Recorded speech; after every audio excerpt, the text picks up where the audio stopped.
further ado, let me invite our chair, Patrick Lee, to share his opening remarks. Mr. Chair, please. Thanks, Andy. Good afternoon. Thank you for joining us today. Now, before summarising the company group's key results for 2024, I'd like to begin by sharing with you some exciting news. As we firmly turn the page on the events of the last 2 years and embark on a bold new strategy for the future, we're delighted to announce that we have committed more than $100 billion in investments over the next 7 years to further elevate the customer experience and to strengthen the Hong Kong international aviation. As the city's home airline, we're a key contributor to the future success of Hong Kong. Our substantial investments further demonstrate our unwavering commitment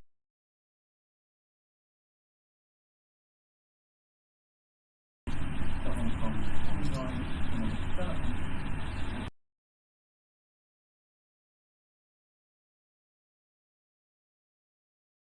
Look ahead to the future opportunities presented in this event. Our more than $100 billion investment touches all aspects of our operations, spanning complex fleet, cabin products, sustainable energy, as well as augmenting our digital sustainability reach. As part of this momentous investment program, we announced today our purchase of 30 products A340-900 aircraft, with the right to acquire an additional 40 aircraft. Each of the aircraft are expected to be delivered in 2028 and will join the destination. We now have more than 100 new generation aircraft in our delivery pipeline. We are required to smaller bodies, regional wide bodies, long-haul wide bodies, and large freighter aircraft, as we both expand and modernize aircraft. Moreover, the enhanced fuel efficiency of design will play an important role in reducing emissions and helping to achieve net zero global impact. And in Pacific, our premium airline is also inviting customers to new airline products and features. It begins with our all-new carrier suite, premium economy and fresh economy class, coming to our redesigned Boeing 737 aircraft later this year. Then in 2025, we'll be launching a world-leading first-class experience on board our new 777 class, followed by a brand new cabin and flatbed business class product on our existing A330 aircraft in 2026. In addition to aircraft and cabin products, complimentary Wi-Fi will be progressively offered to business class customers and diamond members in the coming months. And this is in addition to our ongoing investments in dining and in-flight entertainment to make our customer experience truly exceptional. On the ground, over the next 3 years, we'll be launching newly designed flagship landings in Hong Kong, Beijing, and for the first time, dedicated grounds in New York. Underpinning all these strategic investments is the success of our rebuilding journey, driven by our determination to become one of the world's greatest service companies. For the first half of 2024, Cathay Group, including our airlines, subsidiaries and associates, reported an attributable profit of $3.6 billion. And this compares with a profit of $4.3 billion in the first half of 2023. Our airlines and subsidiaries, excluding exceptional items, reported an attributable profit of $3.8 billion versus a profit of $4.8 billion in the first half of 2023, with the year-on-year reduction principally attributable to the normalisation of ticket prices. Meanwhile, the results from our associates, the majority of which are recognised 3 months in arrears, reflected an attributable with a loss of $343 billion compared with a loss of $2.6 billion in the first half of 2022. These results speak to Cathay's growing strength and the significant progress we have made in overcoming the challenging circumstances of the past few years. In 18 months since the start of our rebuilding journey, we have now fully repaid the Hong Kong SAR government $19.5 billion preference share investment effort, which is part of our recapitalisation in 2020, as well as paying over $2.44 billion in dividends. We also pleased to announce the first interim dividend to ordinary shareholders for the first half of 2024, totaling approximately $1.3 billion. And this is after we paid our ordinary shareholders $2.8 billion in dividends for 2023. All this would not have been possible without the support of the Hong Kong SAR government, our shareholders and our customers, and for that we are deeply grateful.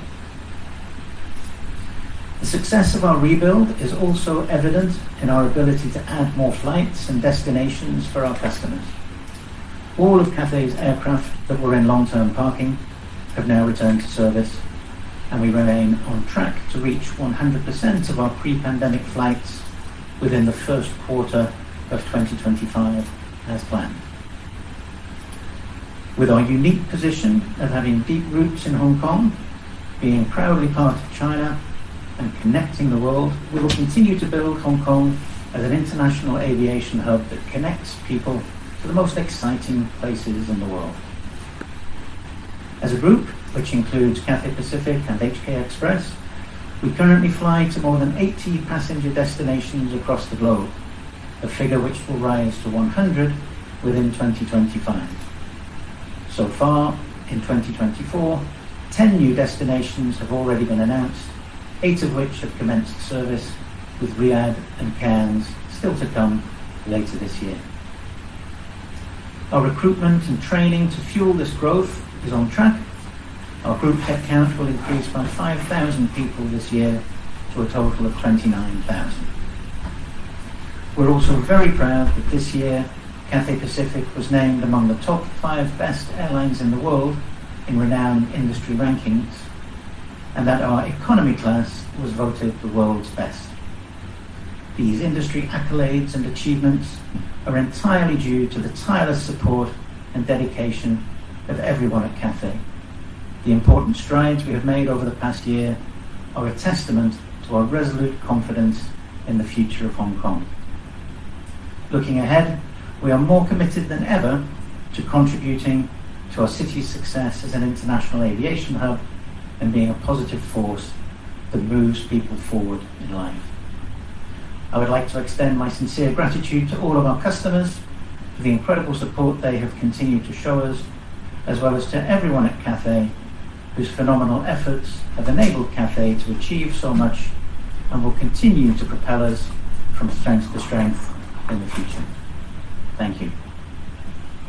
Thank you, Mr. Chair. Before we take your questions, kindly note our CEO Ronald will also provide a recap of some of the key points in Cantonese in his closing remarks towards the end of the press briefing. An electronic copy of the Chair's opening remarks, the CEO's closing remarks, and the press release will be sent to you by email and will be available for download using the QR code at the media reception desk. Now, on to your questions. If you would like to ask a question, please raise your hand. I'll call on you and one of our colleagues will hand you a microphone. Please state your name and the media organization you work for. Kindly limit your questions to a maximum of 2 so that we can respond to as many media friends as we possibly can. So now on to the questions. Danny, Bloomberg. Danny Lee, Bloomberg News. I've got 2 questions. First of all, you said in the previous results briefing that you're going to put more focus on the transit travellers. So with that in mind, what kind of impact and effect will that have on the business and on the bottom line going forward? And secondly, can you give me a sense of how demand is going to be for the next 6 months. Do you still see that being as robust and as healthy for both ex-Hong Kong OMD and also transit travel? Thank you. Thanks, Danny. I think, Lavinia, will you handle those? Thanks, Danny, for your question. So in terms of our traffic mix, obviously, Cathay Pacific is a global network carrier. So we carry passengers not just to and from Hong Kong, but also a lot of connecting passengers via Hong Kong as a hub as well. So I think last year, when we are still rebuilding our capacity, we put more focus on demand out of Hong Kong, making sure that we satisfy all the Hong Kong passengers' demand and also bring in more passengers to Hong Kong. So that was our key focus last year, whereas we did deprioritize connecting passengers a bit. But now that we are continuing to rebuild our capacity, obviously we need to fill up our flights, and we will also be proportionally taking more connecting passengers, obviously also to rebuild Hong Kong's status as an aviation hub. So yes, we can see that the mix of our traffic will change. That will have an impact on both load factors and yields as that mix, and then we obviously will continue to optimize that mix in order to bring the best commercial benefits to ourselves. So I think that's the first question. Then can you repeat the second part? Oh, okay. Next 6 months for OMD and transit. Sure. I guess in terms of passenger travel, overall we are still seeing a robust demand, both out of Hong Kong and elsewhere. Of course, in Hong Kong, we do see there's more competition coming in, and that is not unexpected.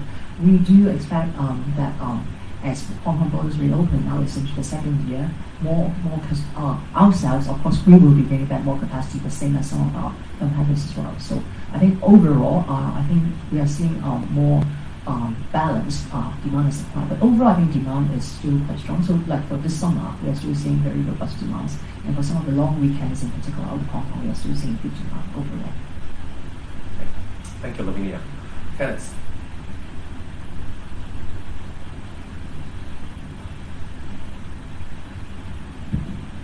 Hi, Patrick and Ronald.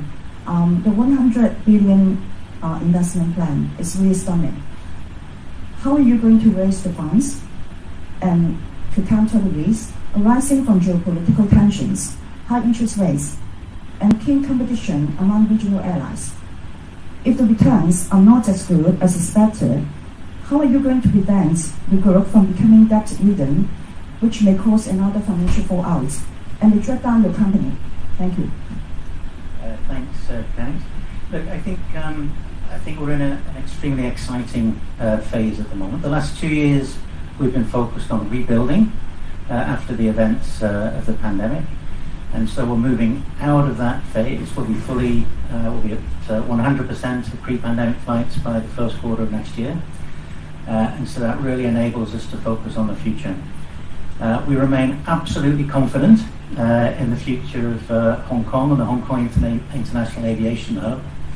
And it's important to remember that the 3-runway system comes on board entirely at the end of this year. And so in order to continue to drive the growth which is required to service the 3-runway system and to provide the connectivity that the Hong Kong International Aviation Hub requires, the investments that we're making, we believe are extremely positive for the future development of Cathay Pacific. As you've seen, it covers fleet, so narrow body, regional wide body, as well as long haul wide body, as well as freighter aircraft, cabins with some really exciting new cabin products, and new flagship lounges in various locations. So we're covering all aspects of the operation, and we believe that our customers in Hong Kong and internationally have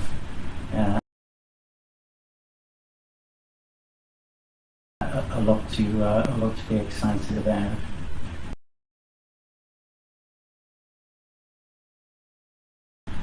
In terms of funding, obviously we're confident that the results that we continue to drive will be sufficient to fund the investment program. We have a cautious and prudent approach to financing and to liquidity, as you've seen in recent years. We're very confident that will continue. But we take a responsible approach to these investment plans, and we ensure that we build in a degree of flexibility so that, should there be unexpected occurrences along the way, that we're able to flex our plans accordingly and not be locked into plans which causes difficulties in the future. Thank you. Losses from Hong Kong. Thank you. Ronald, you take the HK Express. HK Express made a small loss in the first half of the year, but long term we are still very confident about HK Express as a LCC, the only LCC based in Hong Kong, and we are taking different measures to improve. Has been facing two main challenges. The first one is part of their fleet, which are A320neo. They have 10 of them, facing some global engine issue because those fleets are equipped with Pratt & Whitney engine. And as we all know, I think this engine has been facing some issues worldwide. And therefore, a number of those aircraft are on ground and not being able to generate revenue for HK Express in the short term. The second issue HK Express is facing short term is the very keen competition among the short-haul carriers based in Hong Kong, as well as the foreign carriers, the low-cost carriers flying into Hong Kong. They are facing bigger ticket price pressure right now, but we believe in the long-term future of HK Express as a model, and we'll continue to improve our ability to bring our customers to more places, leisure destination mainly from Hong Kong. So I think we remain committed, and we'll continue to invest more into growing HK Express. And in fact, after the pandemic, HK Express has been the growth engine for the group. At the moment, they are already at 140% of pre-pandemic flights, and will keep growing. Thank you. Thank you, Ronald. The lady in front.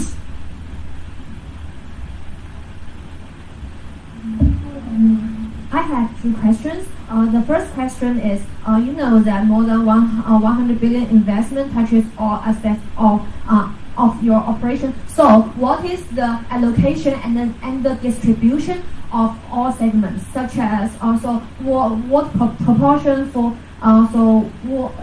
what proportion for the fleet and what proportion for airport lounges, and so how many profits can it bring to the taxi or even to the supplier? The second question is your profit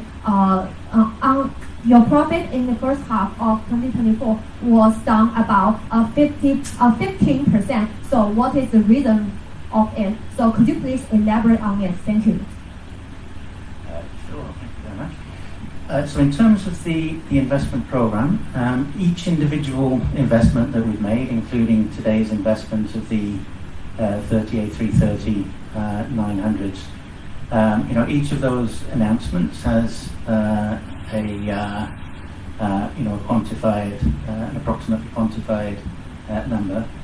I'm not sure if Rebecca wants to expand on the sort of approximate breakdown by category. Maybe you can do that in a couple of minutes. But I think the important point is that we have tremendous confidence in the future of the aviation hub, and that these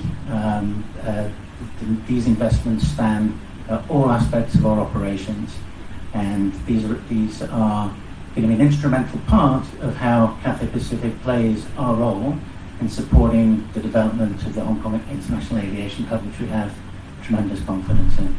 Rebecca, any thoughts on the split? Probably just a little bit to add. Obviously, the $100 billion investment is over 100 billion, is to be spent or invested over a 7-year period. So it's a reasonably long time frame. To the question earlier around funding, etc., it's not money that's going to be sort of spent tomorrow. In terms of the split, unsurprisingly, the biggest proportion is related to fleet. So we have now on order over 100 aircraft. So the largest proportion is fleet, and then the smaller proportions will be tied to product and lounges, etc. So yeah, we don't sort of share a specific split, but yeah, the largest proportion is fleet. I think the other point to make is that a very significant part of the fleet investment is replacement. You know, every airline has a replacement ongoing as part of the fleet ages. It needs to be replaced, to be modernized. And so, those fleet numbers are not all in growth. There is some growth, obviously, as you can see, but there's also a very significant amount of replacement.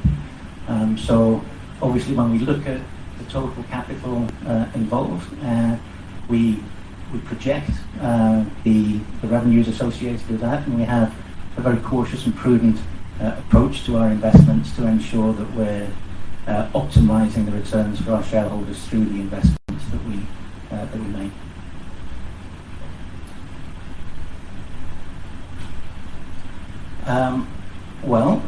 And is an important stakeholder on our board and is fully supportive of the plans that we make, obviously, as is the entire board of Cathay, if that's what you mean. But yeah, thanks. Thank you. Luke. Just now, I saw Luke has a question. Yes, I am Luke. I would like to ask my question in Chinese. Lavinia, how do you see the yield trend in the second half of the year? In the first half, there is a decline. And do you think it has stabilized, or do you think there will be continuous decline? You just said that you want to have more transit passengers.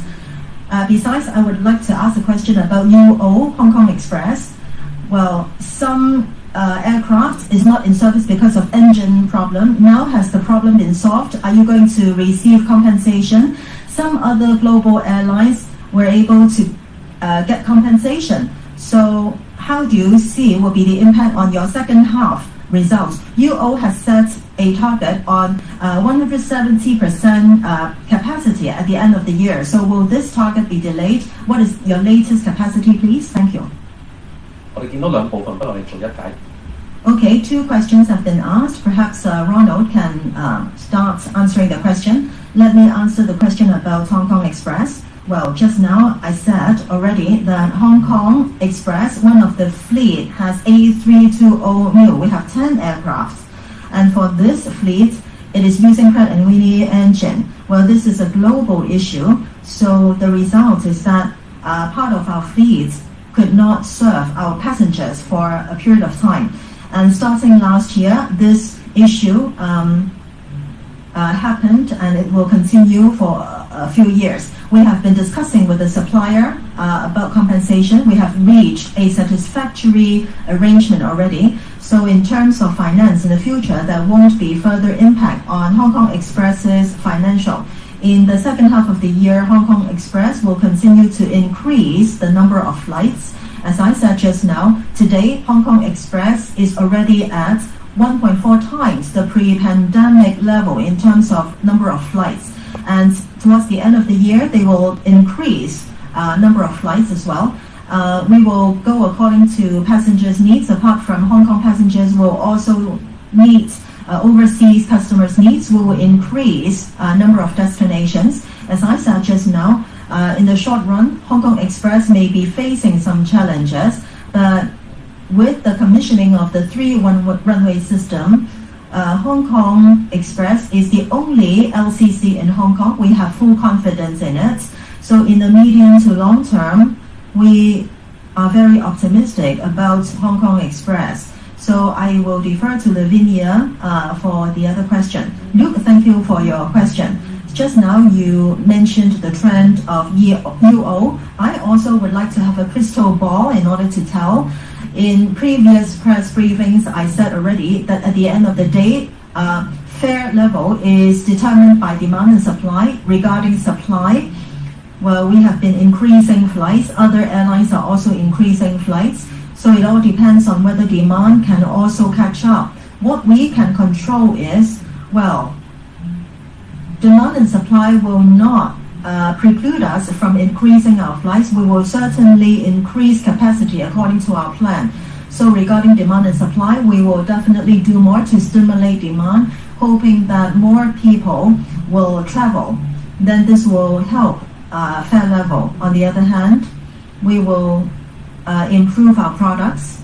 We will improve our travel experience so that more customers are willing to pay a good fare level to fly Cathay. So I think these are the two main points. We will try our best to stimulate demand, and we will do a good job with our products so that we can maintain our fare level. Thank you. Let's see whether mainland media have questions. 提問，黑色衫呢個係 The one in brown outfit. Very good. I am Times Weeklies. Well, I'd like to ask about the Rayon and some other budget airlines are advancing into China with the July and August tickets prices coming down. So can you disclose any numbers about this trend, and what do you think about the high season prices? Well, let me take this. We are at the peak of summer. July and August are traditionally the peak seasons, the peak months of travel. And we see that market demands are very healthy. So within the last, our yield and our ticket prices are developing as expected in these 2 months. And comparing to the past 2 years, this is a very special year. So our prices are normalizing, but given looking at it from a traditional high season perspective, I think our July and August prices are actually quite good. But one have to look at the short term, the short haul. The prices are raising more quickly. With the long haul prices, it's not as fast. So there's this difference. Thank you. Normalizing is to go down.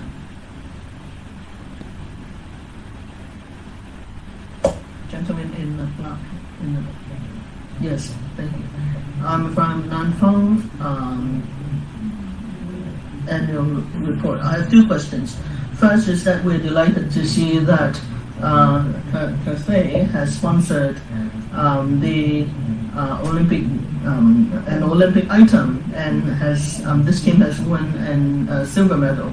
I'd like to see, within the Olympic period, does it bring any new customers to Cathay? And did you put in any new measures to capture this new customer flow?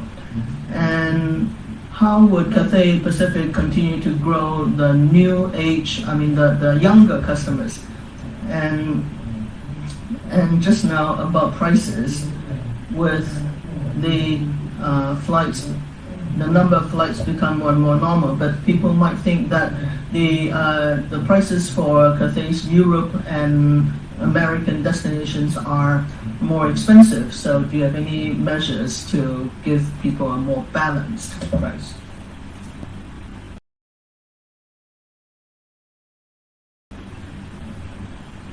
First of all, we are in midst of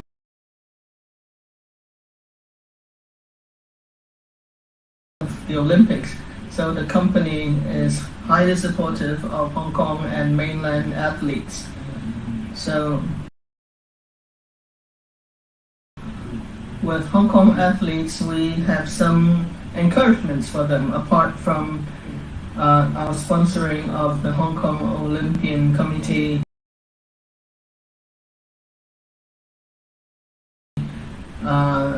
by sponsoring the flights to and from Paris. And apart from this, we also have bonuses for medalists who can ride on our commercial, on our business class for free for a year. This is some of the support that we show to our Hong Kong athletes. And you also talked about is our brand ambassador. We also have brand ambassador in China, and we are very delighted that they have won a silver medal in the men's and females game. So this is part of our effort to connect the world. So apart from Hong Kong, and our services in the mainland.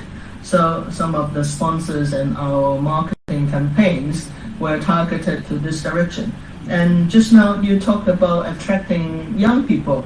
This is one of the things that we wanted to do, and one of the direction of our brand development. We have a dual brand policy. With Cathay Pacific, we wanted to be one of the best premium carrier, whereas Hong Kong Express, we wanted to be the best Asian low-cost carrier.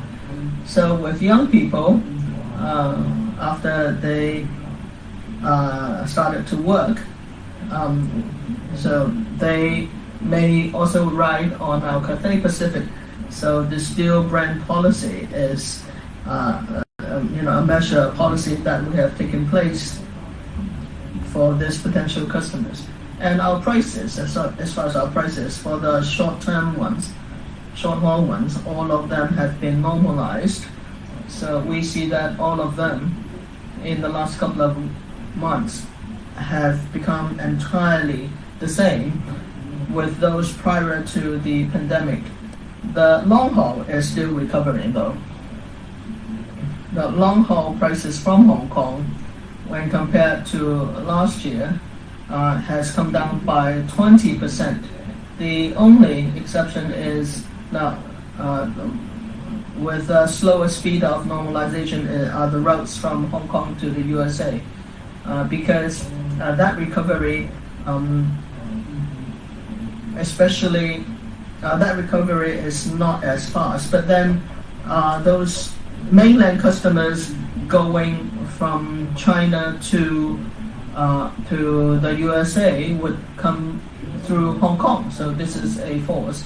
And in October, our number of flights would become normal. We would have 3 flights to New York each day, and 1 to Chicago, and also another one to Boston.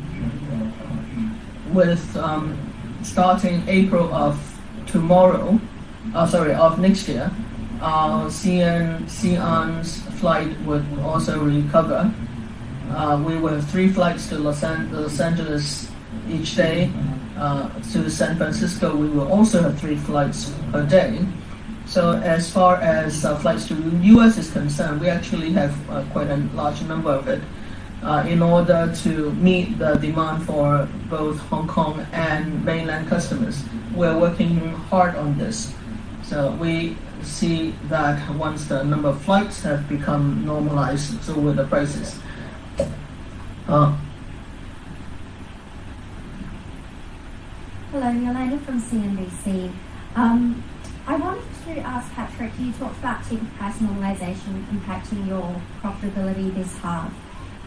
What does the competitive landscape look like right now, and how is it sort of looking into the second half? Is ticket prices normal now, or is there still further normalisation to come, and how's that going to impact your profitability in the back half of this year?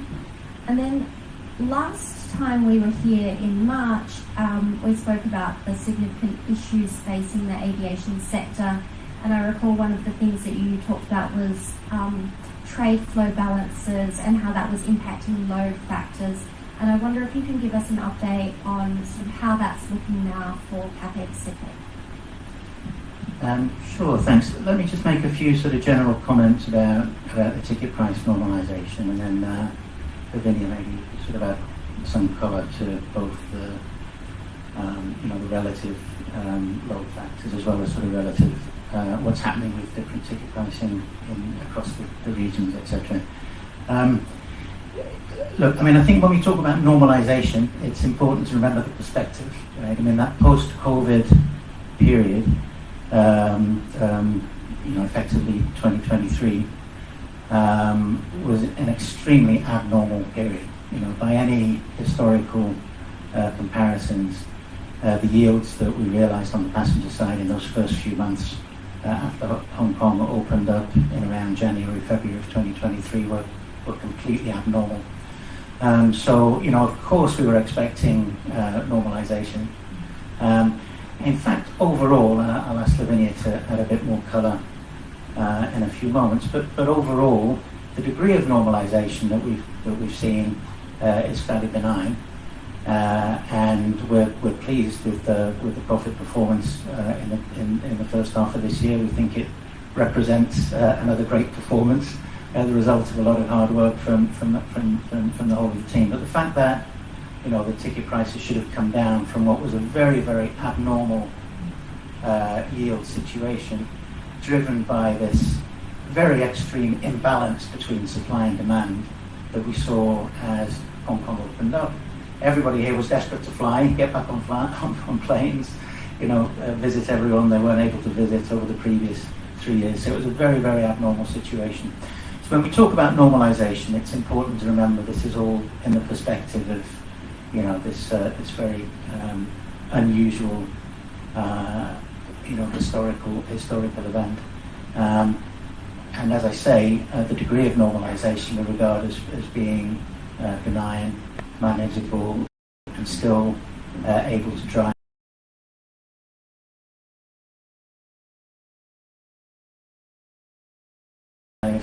what we feel is a very positive result for the first half of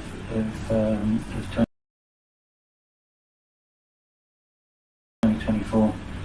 Yeah, Lavinia, maybe some words on the degree of normalization across the regions, and also the question about load factors, etc. Okay. Thanks, Yolanda. Well, again, repeating what the Chair has said, I think fare normalization is something that we had expected. So even last year, when we were really enjoying quite high fares, we were already saying that it will normalize. We promised that fares will go down as supply and demand become more balanced. And this is exactly what's happening, not just in Hong Kong. I think if you look around the world, other countries are seeing exactly the same normalization. So this is totally normal and is expected. So again, out of Hong Kong, I think because this is what all we are more interested in. As also repeat some of the points that Ronald has made when just answering the previous question. I think normal fares already. So I think within the region, because we have been adding a lot of capacity, our competitors have also been adding. So I think regional markets, because of competition, fares have really normalized. And on long haul, like Ronald has mentioned, I think on many routes, actually compared with last year, we are also seeing double-digit fare normalization. In many cases, over 20%. I think the exception is basically US and Canada, where we are seeing fares are still relatively on the high side. But again, because demand is so key, not just out of Hong Kong, but also out of Chinese mainland, but whereas supply, even though we are adding very quickly, actually some of the our competitors are not adding back as quickly as possible. So that has an impact on fares on that side. But overall, we do see that fares are really normalizing, and again, that is something that is totally expected. So on our side, I guess what we'll do is maybe also repeating what I just said, we'll continue to basically elevate our own product and customer experience, so that we can still, Cathay Pacific in particular, we are a premium carrier. We don't just compete on prices, we compete on value. So by providing more value to our customers, that is one way of basically sustaining our fares heads use. Yeah. Thank you, Lavinia. I think maybe just add a couple of points as well. One is that the strong profit performance now through 23 and 24, it's not just a yield story. There's no question that the company is benefiting greatly from the restructuring that we achieved during the last few years. And so we're in great shape as a company as we complete the rebuild up to 100% of pre-pandemic flights by the first quarter of next year, and then enter into this investment pays. We've done a huge amount of work on the cost base as a result of the restructuring we did during the crisis, which puts us in really good shape. And back to the investment question, the big numbers that we've announced today. Cathay Pacific was in the top 10 premium airlines in renowned world rankings last year. We're now up in the top 5. We want to keep moving up those rankings.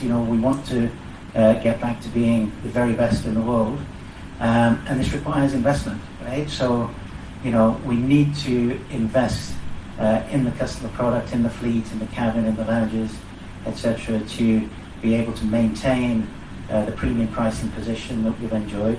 And we believe firmly that that combined with the very sustainable cost base which we've achieved thanks to the restructuring during COVID puts us in a very strong position for the future. And this is what Hong Kong requires. Hong Kong requires a home carrier which is absolutely focused on growth and on driving the Hong Kong international aviation hub forward in the three runway system era. Okay. Thank you, Mr. Chair. 我想睇睇有冇香港嘅電視台。 Let's see whether there are any questions from Hong Kong TV stations. Cable News, please. Cable TV, and I would like to ask my question in Cantonese. 頭先 Ronald 提 Just now, Ronald said that short-haul fares have normalized already for long haul. How long do you think the trend will continue? Can you repeat in Cantonese the situation? Now, quite many customers have negative comment on service. For example, overbooking of flights or tickets. As a Hong Kong airline, how are you going to improve service quality? Are you worried that Hong Kong's international image will be affected? Thank you. Thank you for your question. Let me repeat my points about fares in Cantonese. Well, since the beginning of last year, since the reopening of Hong Kong, Cathay Group has been working hard to rebuild our capacity. After 18 months, that is in June, we have already exceeded 80% pre-pandemic number of flights. And there are a few moments to go to reach first quarter next year, and our target is to reach 100% pre-pandemic level. So we are rebuilding according to our schedule. While we are rebuilding our capacity, we can see that market fares have been falling.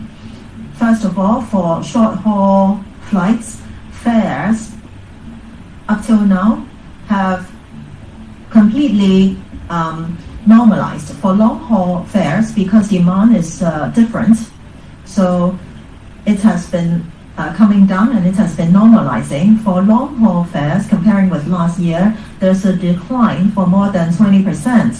So there is one exception, and that is flights between Hong Kong and the US.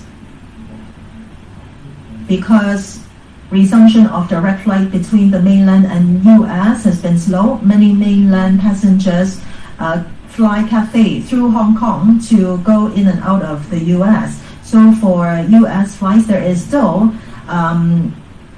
excess demand. So we are working hard to increase flights to the US in the coming few months. No matter whether we talk about the East Coast or West Coast of the US, we will resume our flights completely. So for East Coast, I think the most important destination is the New York JFK Airport. Very soon we will have 3 flights per day, and in the West Coast we have Los Angeles and San Francisco. Very soon we'll have 3 flights per day. So when we continue to increase capacity, we believe that fare will continue to come down. As regards our group's service, in the rebuild journey, we continue to listen to our customers' voice. So based on customers' various pain points, we will continue to make improvements. What I would like to say is that overall speaking, our service has been improving. Last year, after our rebuild journey, very quickly, according to many renowned global ratings, we have been back to top 10 best airlines in the world. And this year, we are among top 5 best airlines in the world. So among Asian and Chinese airlines, this is a very outstanding performance, but we will continue to work hard to improve our service continuously. Thank you. TVB.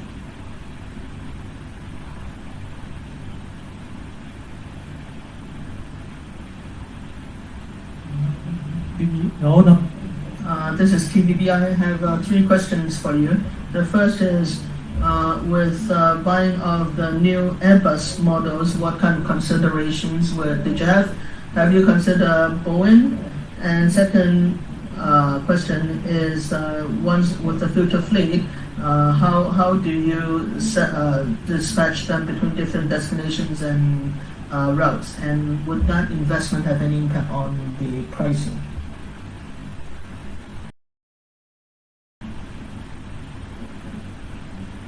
I'll use Putonghua to answer your question. I am delighted that we announced to purchase 30 Airbus A330-900 aircraft, and then we also have the right to acquire an additional 30 aircraft in the future. This is since last year we announced our investment in narrow body and freight carriers, and on top of this is a new announcement. We're delighted, and all in total we have already ordered more than 100 aircrafts, and we also have the right to order to acquire another 80 in the future. Now with A330-900 is a choice that we made after we have looked through the market with various models. This product, we will put it in service for short trips in Asia, including to the mainland, South Asia and Southeast Asia.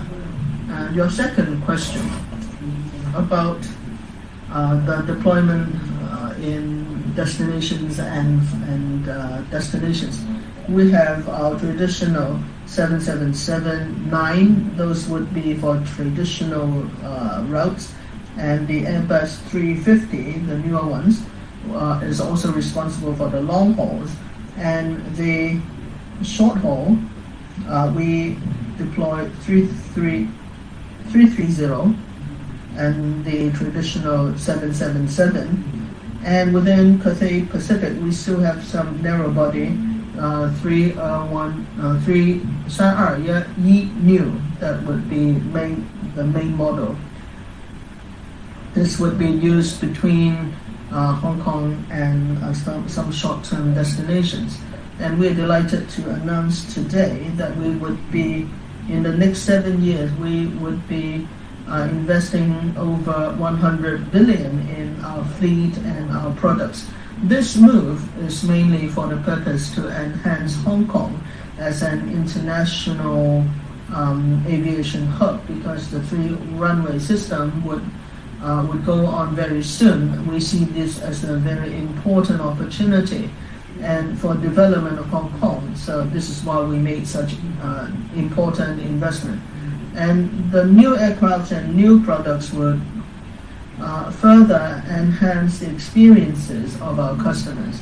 We hope that these investments would help us move towards our goal to become the best of quality aircrafts. This one is about pilots. It's from CRHK. I'll ask it in Cantonese. So, if Cathay is to cope with future business growth, it is expected that 500 more pilots will be needed. So how is your recruitment progress so far? Thank you.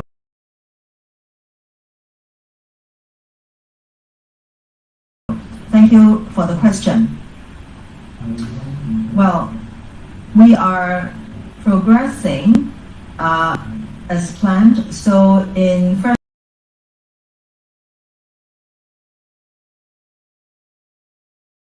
first quarter next year, we will reach 100% pre-pandemic level in terms of number of flights. There are just a few months to go for us to reach this target. For our manpower, it is an important part of our rebuild journey. And manpower includes our pilots, cabin crew members, ground service personnel.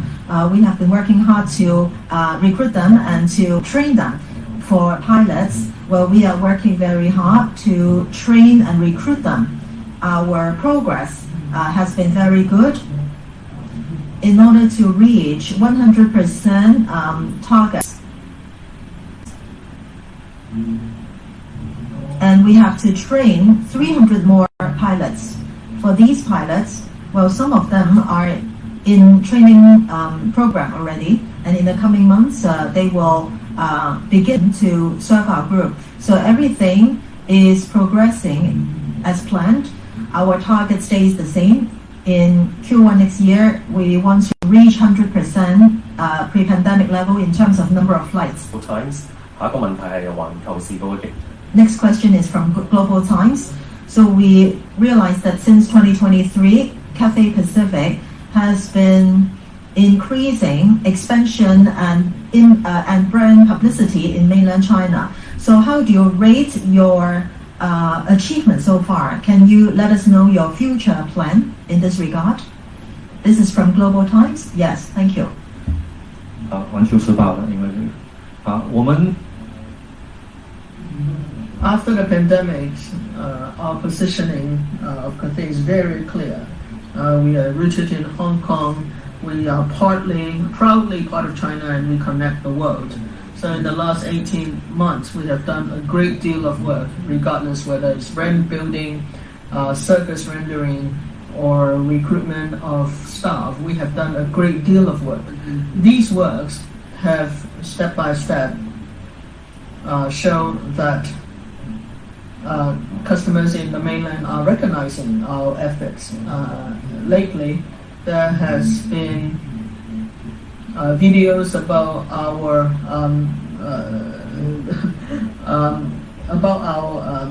training of our staff in the mainland has become some of the hot topics on social media, and we have also sponsored mainland athletes who has obtained silver medal. So this is also hotly discussed in the social media in China. So these are some of the results. And also with service upgrading, we also work with the demand of our customers as it relates to our language uses. We ensure that apart from Cantonese and English, we also have Putonghua speaking cabin members. And as far as news and in-flight entertainments, we have also included a lot of content and food that is preferred by mainland customers. As far as recruitment is concerned, we recruited our engineering crafts for the first time, and there are over 300 of them servicing our flights today. As of next year, this number would grow to 500 engineers from the mainland. We hope that by next year we would have over 1,000 engineers from mainland servicing our flights. Engineers is a very multifaceted team. It is composed mainly of Hong Kong engineers.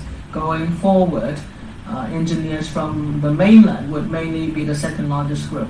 And then we would also have a mix of engineers from various places in Asia. So this would be a multifaceted, multinational engineers. And we also have trainees, service providers training now in Australia. So we hope that in the future we will have more and more staff with a mainland background joining us. So the next one comes from Aviation Week, is on the NEOs. So the question goes, you have indicated that the 330 NEOs will be mainly used in the regional network, but may also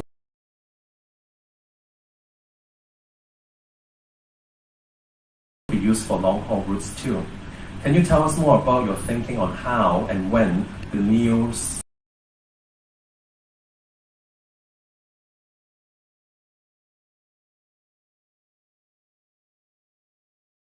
might fit into the long-haul network? Thank you. Sure, Alex, I think this is one for you. Well, if I may defer to Lavinia on this one because it's network related rather than aircraft related. Sure. Okay. Thanks for the question. Yes, actually, as Pat and Ronald has explained before, so the A330-900 aircraft will be mainly used in the regional network. So most of our, because of the very excellent geographical location of Hong Kong, actually, most of our regional sectors are actually within a 3-hour stage length. So I think the 330neos, most of them will be flying around this sort of stage length to both Northeast Asia, Japan, Korea, and then down to Singapore, Thailand. And so this sort of regional network may be as far down as to Perth in Australia. Also maybe on the 3-4 hours stage length, so covering most of our Northeast Asia and Southeast Asian network. Okay, thank you, Lavinia. So the final question is about our lounge from Executive Traveler. So the question goes, Cathay appears to be soaring on a growth trajectory beyond simply getting back to the 2019 levels of capacity. So does your Hong Kong lounge roadmap, such as the renovation of the wing, reflect an expected increase in premium travel segment exceeding the 2019 levels? What more can you share about the wing renovation and timeline? Thank you. I don't think I can give this one to Alex either. Lavinia, this is you again. Well, thank you for the question. As mentioned, we'll continue to invest in our products both in the air and on the ground. So lounges are really one of our signature products, and it has helped us win a lot of awards and also customer appreciations as well. So we'll continue to invest in our lounges. So this particular question is about our lounges at the Hong Kong International Airport. We have very, very good lounges in Hong Kong, but yes, I think they are at least the wing will be up for renovation very soon. So actually, towards the end of this year, we'll start to go for the first phase, which is the wing first class lounge. We'll start to refurbish that, and then so in the next couple of years, end of next year or early part of 2026, hopefully we'll be reopening that. That will also be the time when we will be welcoming our 777-9 with new first class cabins. So if we can have a first class lounge in Hong Kong together with the launch of the new first class product and 777-9, that would be really great news.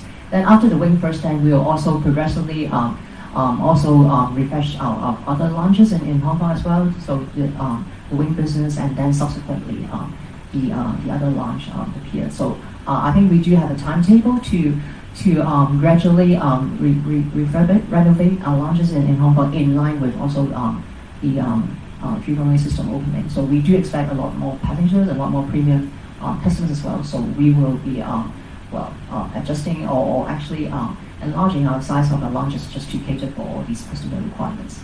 Okay, thank you, Lavinia, and thank you to all our speakers, and of course, thank you for all the questions. So I would now like to invite our CEO to summarize the vital key points in Chinese before we end the briefing today. Ronald, please. 大家好. Greetings, everyone. Once again, thank you for attending today's press briefing. I am pleased to share with you that Cathay Pacific has achieved significant results in our rebuild journey. In the future, we'll focus on both quality and quantity development and embark on a new chapter. Regarding our interim results data, just now our chairman has summarized them, and the details are published in our announcement, so I won't repeat them. This year's interim results are very encouraging, allowing us to fully repay the 19.5 billion Hong Kong dollar investment and pay a total of 2.44 billion Hong Kong dollars in dividend to the Hong Kong SAR government. At the same time, we can distribute the 2024 interim dividend to ordinary shareholders and will make over 100 billion Hong Kong dollars of investment for the future. This significant investment is committed to moving forward for our customers, our employees, and our home, Hong Kong. As an aviation group deeply rooted in Hong Kong, we have been working hard for the successful development of Hong Kong's international aviation hub. With the upcoming completion of the 3-runway system, Hong Kong's aviation industry will enter a new era. This is a very exciting moment. Therefore, in the coming 7 years, we will invest more than 100 billion Hong Kong dollars in major investments, including in areas like fleets, cabin products, lounges, digital upgrade, and sustainable development. To further enhance customer experience and tie in with the completion of the airport's 3-runway system to consolidate Hong Kong's status as an international aviation hub and realize our vision of becoming one of the world's greatest service brands. Our investment includes today's announcement of an order for 30 Airbus A330-900 passenger aircraft with the right to purchase an additional 30 aircraft. This regional wide-body passenger aircraft is expected to be delivered gradually starting in 2028 and join the Cathay Pacific fleet to mainly serve Asian routes. Together with the latest order, Cathay Pacific will receive more than 100 new generation aircraft in the future and has the right to purchase more than 80 additional aircraft, involving different types of aircraft, including narrow-body aircraft, regional wide-body aircraft, long-haul wide-body aircraft, and large freighter aircraft. This significant investment will further enhance and expand our fleet. We also plan to launch a number of new cabin products and lounges in the next 3 years to provide customers with a better flight experience. This year, we eagerly await the launch of the new Aria Suite and Premium Economy Class cabins on the redesigned Boeing 777-300ER aircraft later this year. And with the arrival of the first Boeing 777-9 aircraft in 2025, joining our fleet, next year we will also provide customers with a new first-class cabin experience that is world-leading. And then in 2026, we will introduce a new business class cabin with flat beds on the existing Airbus A330-330 aircraft. In addition, in the coming few months, we will gradually provide free in-flight Wi-Fi to business class customers and Diamond Card members. In terms of ground services, Cathay Pacific will launch newly designed flagship lounges in Hong Kong and Beijing in the coming 3 years. And in New York JF Kennedy International Airport, we will open the first exclusive Cathay Pacific lounge. We will continue to increase investment in catering and in-flight entertainment to provide customers with a more satisfying and high-quality experience. Cathay Pacific will continue to leverage our unique advantages of having deep roots in Hong Kong, being proudly part of China and connecting the world. And we will continue to consolidate Hong Kong's status as an international aviation hub and connect customers to exciting cities around the world. The number of passenger flights of our group is expected to return to 100% of the pre-pandemic level in Q1 of 2025. In order to cope with our business redevelopment, the number of employees in our group will have a net increase of 5,000 this year, and at the end of the year, we will have more than 29,000 employees. Currently, our 2 airlines, including Cathay Pacific and Hong Kong Express, fly passenger flights to more than 80 destinations around the world.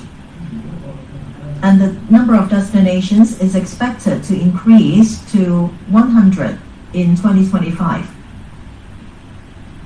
In addition, we are honored that Cathay Pacific's services and products have been recognized by the industry and our customers. Cathay Pacific, as the group's premium airline, has been selected as one of the top 5 best airlines in the world by a famous aviation rating organization, and has been rated the world's best economy class.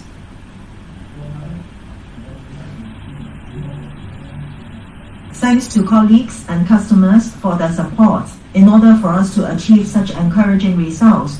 So I would like to sincerely thank my colleagues for sticking to their jobs and enabling us to achieve fruitful results. I'm also very grateful to our customers for their strong support. Cathay Pacific will continue to adhere to the concept of feeling good to fly and aims to be a company that employees, customers, shareholders, and all sectors of society will follow. Finally, I reiterate that Cathay Pacific is confident in Hong Kong's prospects and will continue to contribute to the prosperity of Hong Kong's international aviation hub. Thank you. This concludes today's media briefing. If you have any further questions, please email them to press@cathaypacific.com. Thank you very much for joining us. Have a good day. Thank you.